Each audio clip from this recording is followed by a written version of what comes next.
السلام عليكم ورحمة الله وبركاته. ازيكم يا احلى مشاهدين؟ يا رب تكونوا جميعا بخير وفي احسن حال.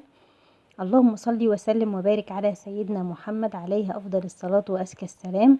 هنعمل النهاردة ايه يا ام كريم؟ بكوباية الدقيق والبيضة اللي حضراتكم شايفينها دي. هنعمل كده حاجة عظمة وفوق الخيال، يعني بأقل الامكانيات تقدري تعملي كل اللي نفسك فيه. الاول معانا بولة زي ما انتم شايفين كده، هننزل بنص كوباية من الزيت. يلا كده صلي على الرسول عليه الصلاة والسلام، ودوسي لايك واشتراك للقناة. هننزل بكوباية من السكر،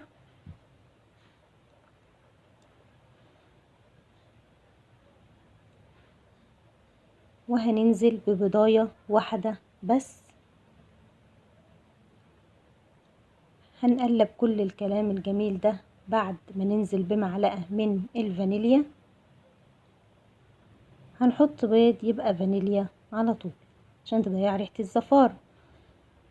وبعد ما قلبناها كويس كده بالمضرب زي ما حضراتكم شايفين، هننزل بكوباية حاجة ساقعة صفرة زي ما حضراتكم شايفين كده. قلبنا الخليط كويس، هنزل بكوباية من الدقيق. ودايما يا حلوين كده واحنا بنعجن عجين الكيك تقلبي في اتجاه واحد زي ما انتم شايفين كده. هننزل بمعلقة من الكيك شيف او البيكنج باودر، بس الكيك شيف بيبقى جميل ونتيجته هايلة ما شاء الله، بيديك النتيجة جميلة جدا. طبعا وانتي بتضربي كده بتشوفي اذا كنت هتحتاجي دقيق تاني ولا لأ، على حسب نوع الدقيق اللي انتي بتستخدميه. دلوقتي انا هحتاج معلقتين كبار كمان من الدقيق، نزلت بيهم. وبعدين هنقلب العجين على نفس الاتجاه، ودايما كده تمسحي حيطان البولة اللي انتي بتعجني فيها عشان ما تسيبيش بواقي دقيق مترصبة. ونقلب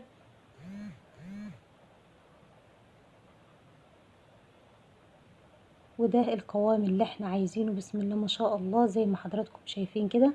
بتكوني دهنة الصينية بتاعتك بالزيت ورشاها رشة بسيطة كده من الدقيق، ونزلنا بالخليط اللي عملناه مع بعض بأقل الإمكانيات. ما شاء الله زي ما حضراتكم كده، اللهم بارك. يعني ما توقفيش حياتك على حاجة، بأقل حاجة موجودة عندك في البيت بتعملي اللي ولادك عايزينه وتفرحيهم. طبعا كانوا في غاية السعادة. وده الكيك يا حبايبي بعد ما خرج من الفرن.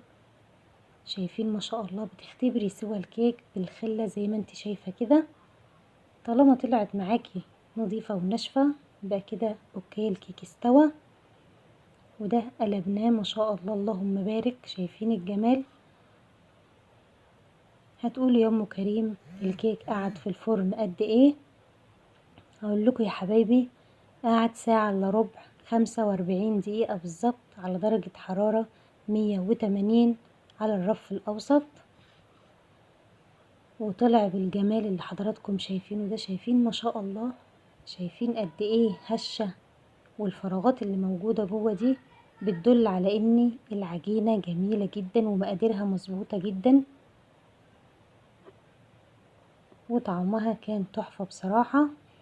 يعني ولادي طلبوا مني كيك، عملت لهم احلى كيكة بكوباية من الدقيق وبيضة واحدة فقط لا غير، وفرحتهم.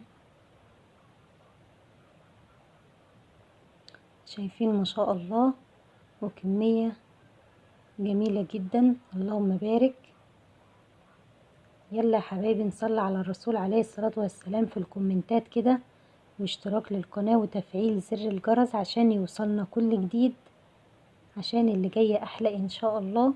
شايفين ارتفاع الكيك؟ بسم الله ما شاء الله. شايفين هشة قد ايه؟ بجد تحفة. مقادير بسيطة جدا وعلى قد ايدينا وموجودة في كل بيت. بسم الله ما شاء الله، وكانت النتيجة هايلة وتفتح النفس زي ما حضراتكم شايفين كده، واكلوها ما شاء الله بألف هنا وشفا.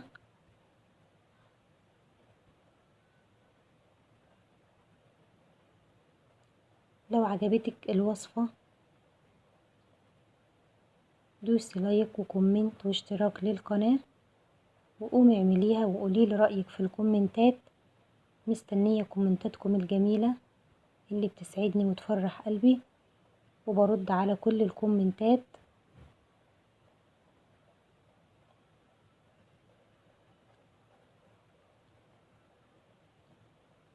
ودي كانت وصفتنا النهاردة، وصفة سهلة وبسيطة، ما خدتش معانا وقت ولا مجهود وغير مكلفة.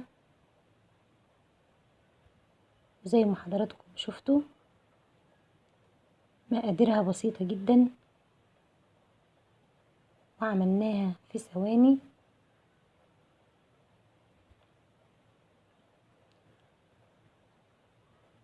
اللهم صل وسلم عليك يا حبيبي يا رسول الله، عليه أفضل الصلاة وأزكى السلام.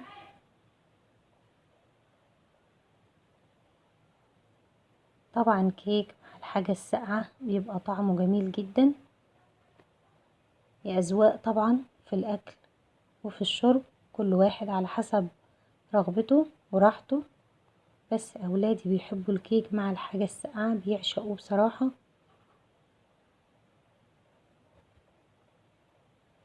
ودي كانت أجمل كيكة عملناها النهاردة بكوباية من الدقيق مع بيضة واحدة. يا رب الفيديو يكون عجبكم، والسلام عليكم ورحمة الله وبركاته.